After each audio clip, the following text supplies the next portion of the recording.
বিসমিল্লাহির রহমানির রহিম। এক জায়গায় ইরশাদ হইয়াছে, নিঃসন্দেহে আল্লাহ তাআলা বীজ ও আটিকে বিদীর্ণকারী এবং তিনি নির্জীব হইতে সজীবকে বাহির করেন এবং তিনি সজীব হইতে নির্জীবকে বাহির করেন। তিনিই তো আল্লাহ, যাহার এইরূপ কুদরত রহিয়াছে।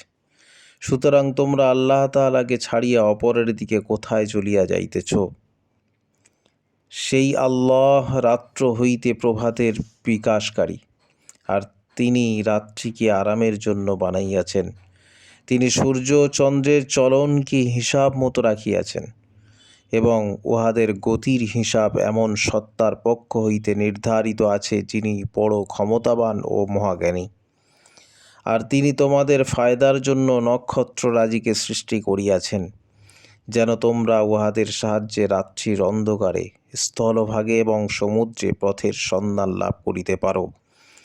আর আমি এই সকল নিদর্শন অত্যন্ত বিশদভাবে বর্ণনা করিয়া দিয়াছি ওই সকল লোকদের জন্যে যাহারা ভালো মন্দের জ্ঞান রাখে। আর তিনি আল্লাহ, যিনি তোমাদেরকে মৌলিকভাবে একই ব্যক্তি হইতে সৃষ্টি করিয়াছেন।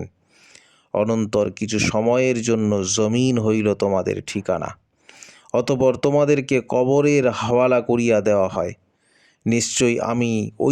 নিশ্চয়ই আমি সকল প্রমাণসমূহ বিশদরূপে বর্ণনা করিয়া দিয়াছি ওই সকল লোকদের জন্য যাহারা বোঝে। আর আল্লাহ, যিনি আসমান হইতে পানি বর্ষণ করিয়াছেন এবং একই পানি দ্বারা আমি সর্বপ্রকার উদ্ভিদ জমিন হইতে বাহির করিয়াছি, অতঃপর আমি উহা হইতে সবুজ ফসল বাহির করিয়াছি। অনন্তর সেই ফসল হইতে আমি এমন শস্য দানা বাহির করি, যাহা একে অন্যের উপর সংস্থাপিত হয়। আর খেজুর গাছ অর্থাৎ উহার মাথি হইতে এমন ছড়া বাহির হয়, যা ফলের ভারে ঝুঁকিয়া থাকে।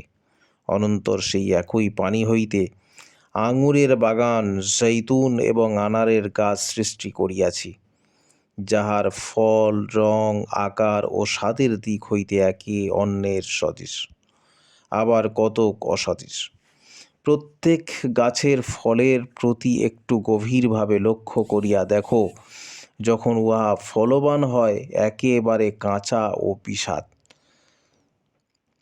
অতঃপর উহার পাকিবার মধ্যেও গভীরভাবে চিন্তা করিয়া দেখো যে ওই সময় সমুদয় গুণাবলীতে পরিপূর্ণ হইয়া যায়। নিঃসন্দেহে ইয়াকিনওয়ালাদের জন্য এই সব বস্তুর মধ্যে বড় নিদর্শন সমূহ রহিয়াছে। আল কোরআন, সূরা আল আনআম, আয়াত নাম্বার 95 থেকে 99। মুনতাখাব হাদিস, অধ্যায় গায়েব বিষয়সমূহের প্রতি ঈমান, পৃষ্ঠা নাম্বার 58 থেকে 59। আসসালামু আলাইকুম ওয়া রাহমাতুল্লাহি ওয়া বারাকাতুহু। ভাই সকল, দুনিয়ার আজে বাজে পোস্ট দেখে কত কমেন্ট, লাইক, শেয়ার, সাবস্ক্রাইব করেন, অথচ যেখানে কোরআন হাদিস পোস্ট করা হয় সেখানে যদি লাইক, কমেন্ট, শেয়ার, সাবস্ক্রাইব না করেন, ভেবে দেখবেন আল্লাহ মাফ করবে তো? সেই জন্য ভাই সকলের কাছে অনুরোধ, আপনারা একটু লাইক, সাবস্ক্রাইব করে যাবেন।